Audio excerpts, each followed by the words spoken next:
बिस्मिल्लाहिर्रहमानिर्रहीम। अस्सलाम वालेकुम नाज़रीन, आप यूट्यूब चैनल देख रहे हैं। मैं इमरान खान हूँ। एक तो बड़ा रिकॉर्ड लगा है नाज़रीन, इमरान खान साहब की सालगिरह के हवाले से इतनी वीडियोज़ आई हैं कि मैं तो हैरान हो गया हूँ देख के कि एस्टेब्लिशमेंट को लगता था कि वो इमरान खान साहब को जेल में डाल के वो दिखाई भी नहीं देगा, सुनाई भी नहीं देगा, घटिया किस्म के केसेस बना के तो वो इमरान खान की मकबूलियत को खा जाएंगे। फिर उन्हें लगता था कि इंडिया के साथ जो लड़ाई हुई उसके बाद लोग बतौर लीडर इमरान खान साहब को वो नहीं समझते। फिर उन्हें लगा कि डोनाल्ड ट्रंप को मिलके उन्होंने सारा कुछ हासिल कर लिया, लेकिन नहीं, ऐसा हुआ नहीं।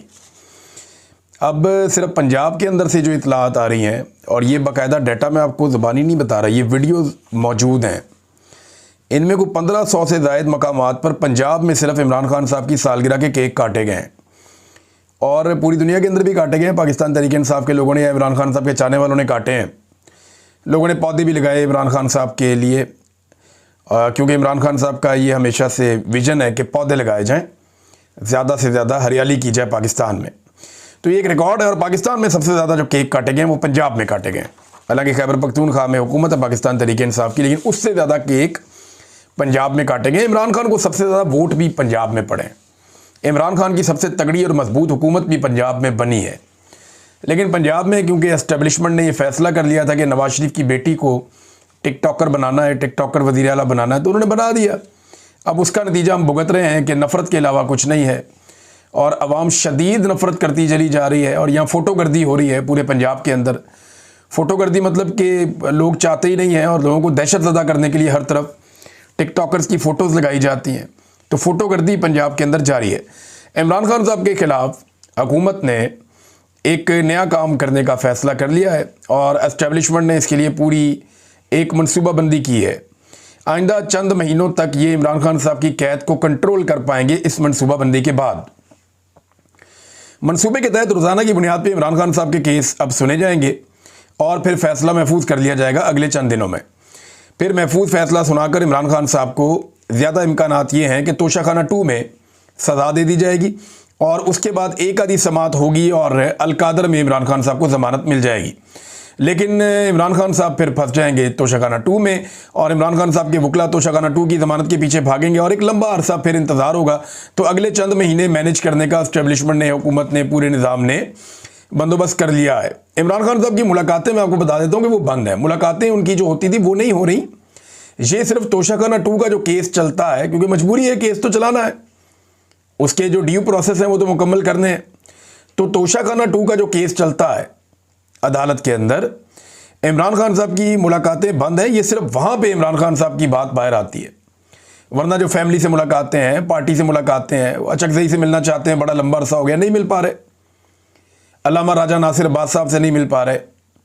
फिर इमरान खान साहब जो दीगर लोगों से मिलना चाहते हैं, फैमिली से, वकला से, पार्टी के लोगों से, उनसे इमरान खान साहब नहीं मिल पा रहे। और जो मिल पाते हैं वो मिलने जा नहीं रहे। यानी मैं गंडापुर साहब की बात कर रहा हूँ।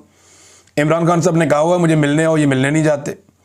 अब इमरान खान साहब की मुलाकातें बंद हैं, बट तोशाखाना ट्रायल इन्होंने मुकम्मल करना है और उसके ज़रिए से ये मुलाकातें हो रही हैं। अगले चंद दिनों के अंदर इमरान खान साहब को अगले चंद महीनों का एक पूरा मनसूबा देना पड़ेगा। देखिए, पाकिस्तान तहरीक इंसाफ को इमरान खान साहब एहतजाज की तरफ लेकर जाएंगे। अब जो इमरान खान साहब का तोशाखाना 2 में अब केस चल रहा है इस वक्त, इसमें इमरान खान साहब को अभी तक जो कश्मीर के अंदर फतह मिली है पाकिस्तानियों को, कश्मीरियों को, उसके बारे में इमरान खान साहब ने अभी तक कोई अपनी राय दी नहीं। अब ये मालूमात उन तक पहुंचाई जाएंगी और इमरान खान साहब उसके बारे में अपनी राय देंगे। और वो पहले ही ये कह चुके हैं कई मरतबा कि हमारे पास एक ही रास्ता बचा है और कोई रास्ता इस वक्त पाकिस्तानी अवाम के पास है नहीं।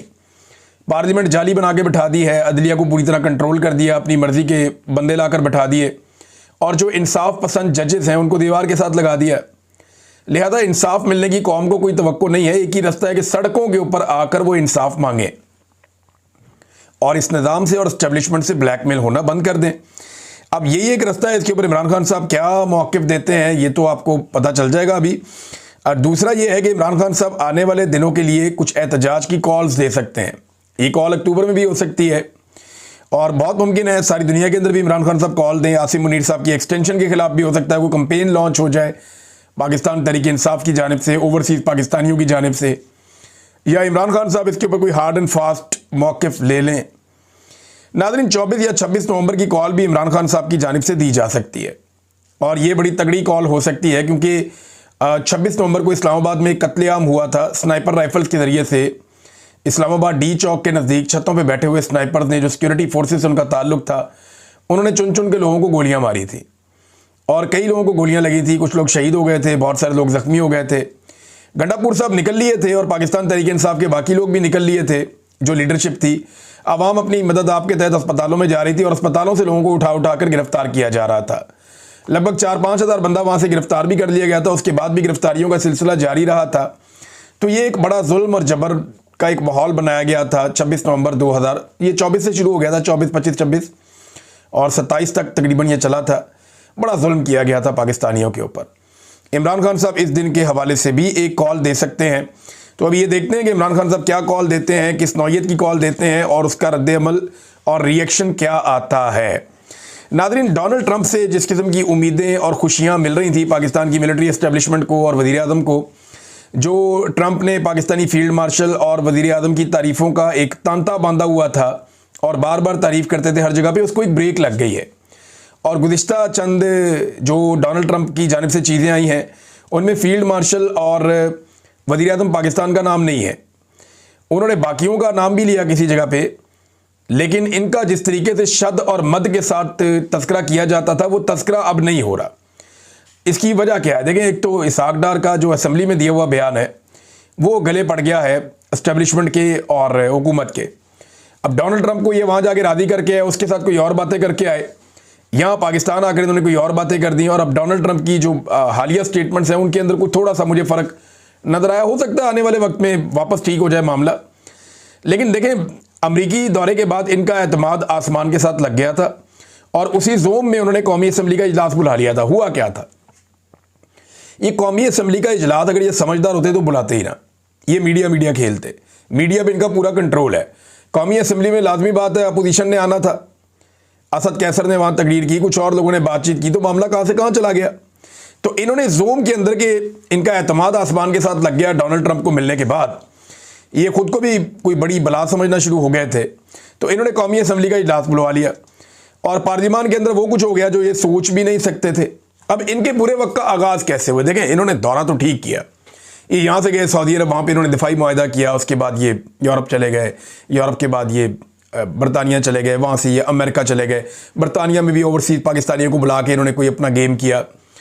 तो इनका काम तो ठीक चल रहा था। इनका बुरा वक्त शुरू होता है जब अचानक से, यानी पहली बुरी चीज़ क्या हुई, ये 10-12 चीज़ें इनके साथ ऐसी हुई हैं जिसमें ये फंस गए हैं। वो चीज़ें मैं आपके सामने रख देता हूँ। हुकूमत जब खुद भी एनालिसिस करेगी तो इन्हीं चीज़ों की वजह से इनकी बर्बादी आई है गुज़िश्ता 2-2.5 हफ्ते के अंदर। सबसे पहले यह है कि खातून शमा जुनेजो साहिबा ख्वाजा आसिफ साहब के पीछे आके बैठ गई।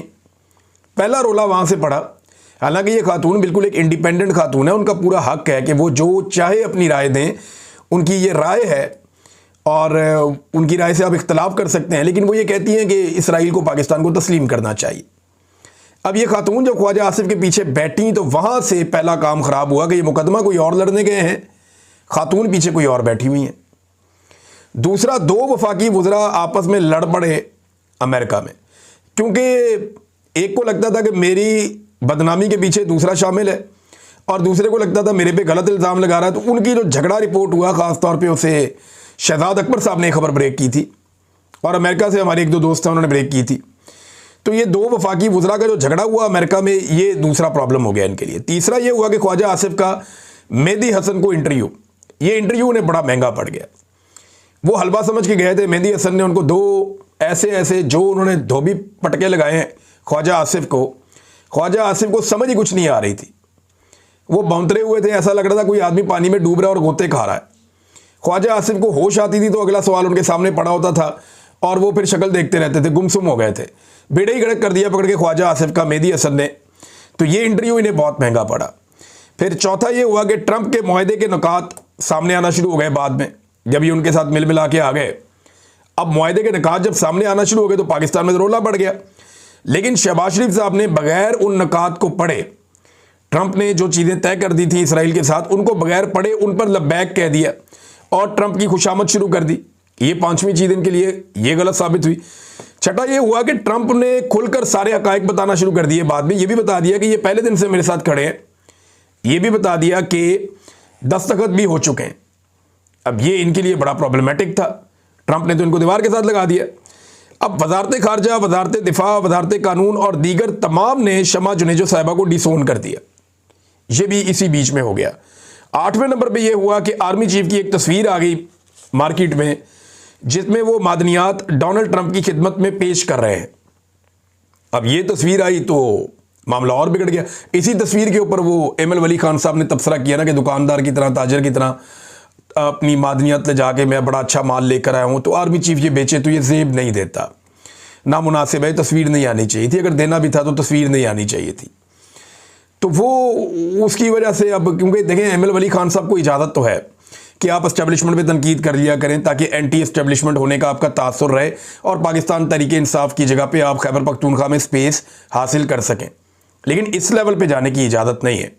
देखिए ना, जैसे ही वो इस लेवल पर गया उसकी सारी सिक्योरिटी वापस ले ली गई, उसे वुल्नरेबल कर दिया गया। कल तक ये आदमी जो है इसकी जान भी खतरे में थी, इसके मरने के इम्कानात भी थे, लेकिन साथ ही पाकिस्तान की सिक्योरिटी फोर्सेस ने इस शख्स से इसकी सारी सिक्योरिटी वापस ले ली कि तूने आर्मी चीफ के खिलाफ कैसे बात की है। ये नाज़रीन पाकिस्तान का निज़ाम है। अकाउंट बंद कर दिए जाते हैं सहाफ़ियों के, ID कार्ड ब्लॉक कर दिए जाते हैं, ECL में नाम डाल दिए जाते हैं, बस आप नाम नहीं ले सकते, आर्मी चीफ के बारे में आप बात नहीं कर सकते। वो जितनी मर्जी सियासत करें, जितनी मर्जी तिजारत करें, जितना मर्जी वो किसी चीज़ के अंदर मुदाखलत करें, वो अपने हलफ के साथ चलें या हलफ के ख़िलाफ़ चलें, लेकिन आप कुछ नहीं कर सकते उनके बारे में। ये है पाकिस्तान की डेमोक्रेसी। ये अभी भुगत रहे हैं एमएल वली खान साहब, हल्का फुल्का थोड़ा सा इनको सबक देंगे, बाजू में रोड़ेंगे, ये ट्रैक पे आ जाएंगे, फिर इनको वापस ले आएंगे। आर्मी चीफ की ये जो मादनियात वाली तस्वीर है, ये एक प्रॉब्लमेटिक चीज़ थी। 9वें नंबर पर शहबाज शरीफ की जो एक तस्वीर बाहर आ गई जिसमें वो अमेरिकन ज्यूज़ कांग्रेस के सरबराह के साथ मिल रहे हैं, ये जो तस्वीर उनकी बाहर आना है, ये बड़ी एक मानी खेज बात थी और यहाँ से उनका इमेज बहुत बुरी तरह तबाह हुआ।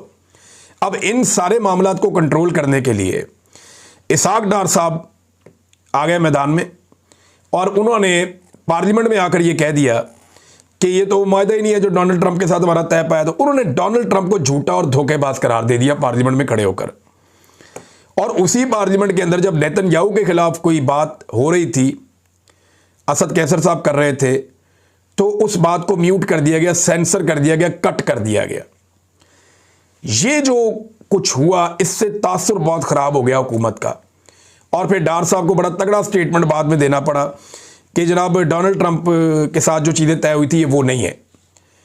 फिर एक और गलती की इस पूरे निज़ाम ने कि इमरान खान साहब के एक स्टेटमेंट को इस्तेमाल किया कि जो 2 स्टेट सोल्यूशन है कि 2 रियासतें वहाँ पे बनेंगी, ये कोई इमरान खान का आइडिया है और उसने ये बात की, उसके खाते में डालने की कोशिश की। तो ये तो अक़वाम मुत्तहिदा की करारदादें हैं और कुछ नहीं है, नंबर 1। नंबर 2, इमरान खान साहब ने जो कहा था, उन्होंने कहा था कि यरूशलेम होगा कैपिटल, और साथ उन्होंने कहा था कि ये वेस्ट बैंक और जितने भी इलाके हैं 1967 से पहले के फ़लस्तीनियों के, वो सब उनको वापस दिए जाएंगे। अब जब सोशल मीडिया ने ये पोल सारा खोल दिया कि इमरान खान का एक्चुअल मौक़िफ़ क्या था, तो इस पे मौजूदा हुकूमत को भी वो मौक़िफ़ लेना पड़ा। तो जैसे ही इन्होंने वो मौक़िफ़ लिया तो डोनाल्ड ट्रंप को आइडिया हो गया कि ये वो लोग नहीं हैं जो मुझे मिलकर गए थे या मुझे इन्होंने गारंटीज़ दी हुई थी या जो कुछ इन्होंने मुझे कहा था, ये उस तरह से नहीं है।